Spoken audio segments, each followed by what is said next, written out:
Era um dia que ele reunia toda a Sociedade Parisiense de Estudos Espíritas, todos os seus médiuns, e se fazia homenagem aos mortos. Como a gente faz homenagem para os nossos durante a vida, a gente não tem momentos de homenagem, né? A gente tem momento, datas de aniversário, data de formatura, data de casamento, data disso, data daquilo. Pois essa data Kardec escolhia para homenagear os amigos espirituais, aqueles que partiram antes de nós. Então era uma festa para Kardec, para os espíritas da época. Dezenas e dezenas de espíritos se comunicavam nesse dia na Sociedade Parisiense e nos grupos particulares.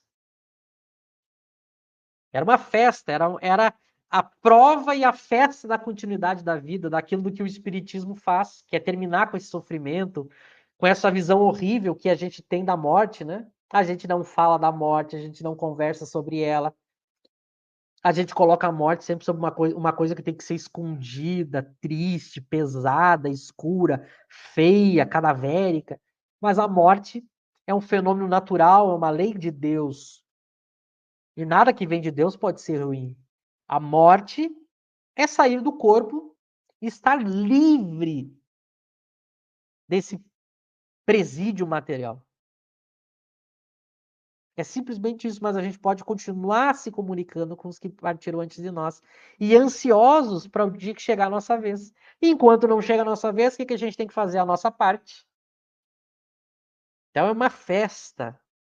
A gente deve pensar nos seres que a gente ama, conversar com eles. Se não tem a mediunidade, conversa mentalmente, homenageia. E isso que era feito na Sociedade Parisiense de Estudos Espíritas. Kardec fazia um discurso em homenagem aos mortos e depois eles se comunicavam também, agradecendo e também falando do lado de lá. Era uma festa.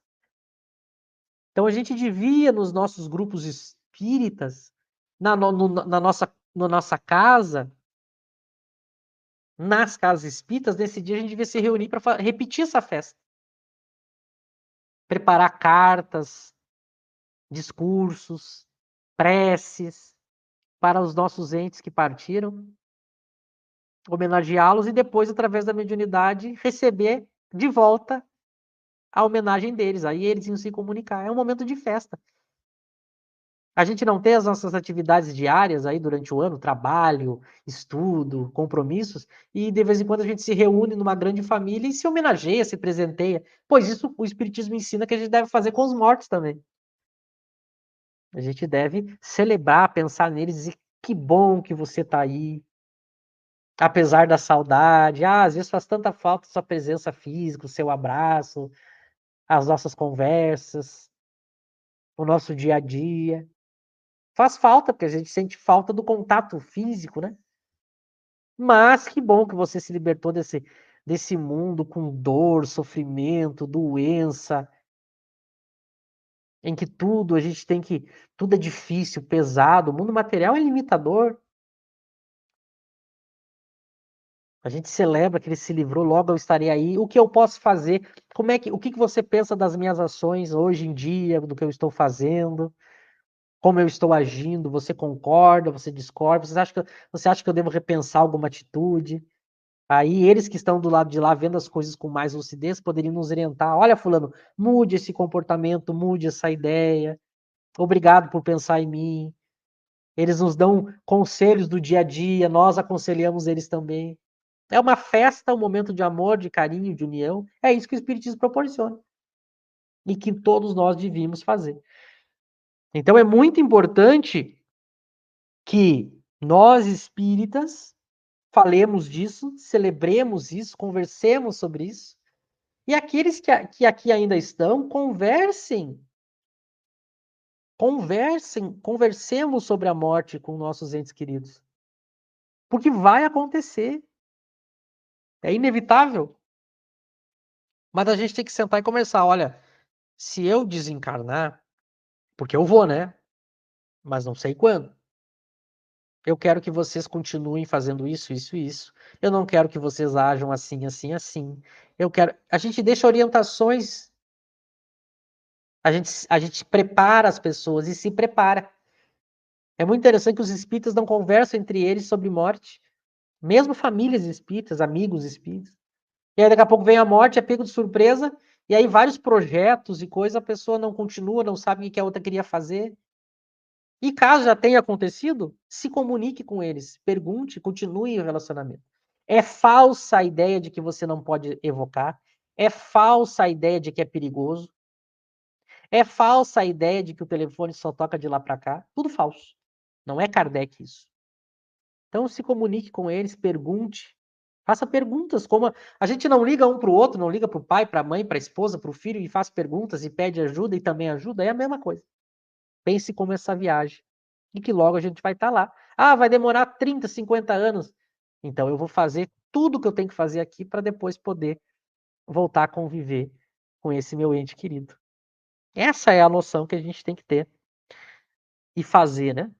Então leiam, peguem todas as revistas espíritas lá no Kardecpedia, que é de graça, é um site onde tem todas as obras de Kardec de graça, e também tem aplicativo de graça. E leia, pega a revista espírita de 1858, 59 até a última, e leia o mês de dezembro, porque Kardec publicava no mês de dezembro essa festa comemorativa do Dia dos Mortos que tinha acontecido em novembro. E leiam lá os textos. Há uma comunicação, por exemplo, essa não está em dezembro. Ela está em março de 1867. Se chama. É uma comemoração coletiva. Deixa eu pegar o nome certinho. Que é uma mensagem muito interessante. É uma mensagem. É comunicação coletiva. Março de 1867. É uma comunicação que Kardec, que os médiuns da Sociedade de Kardec receberam nessa data comemorativa do Dia dos Mortos. E é uma comunicação que mais de 50 espíritos participaram da mesma comunicação. É muito interessante. Leiam isso. Cada espírito vem e dá uma frase.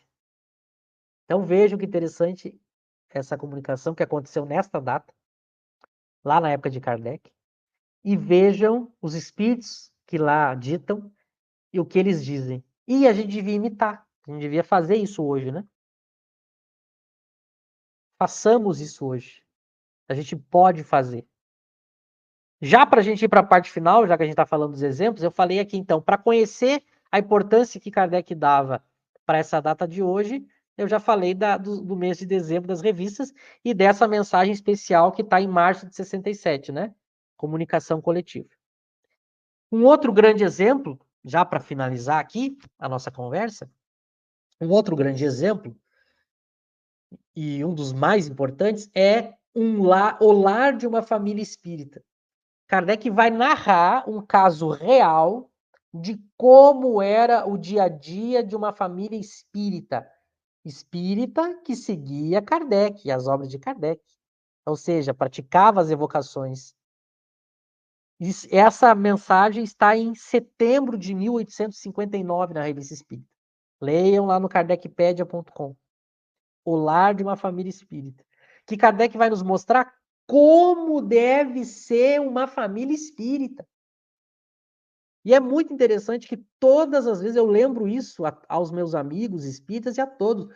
Todas as vezes que Kardec vai falar de como ele queria que fosse o verdadeiro espírita ou uma família espírita, ele não vai dizer que uma família espírita é uma família que está na casa espírita 7 dias da semana, dando passe, fazendo palestra,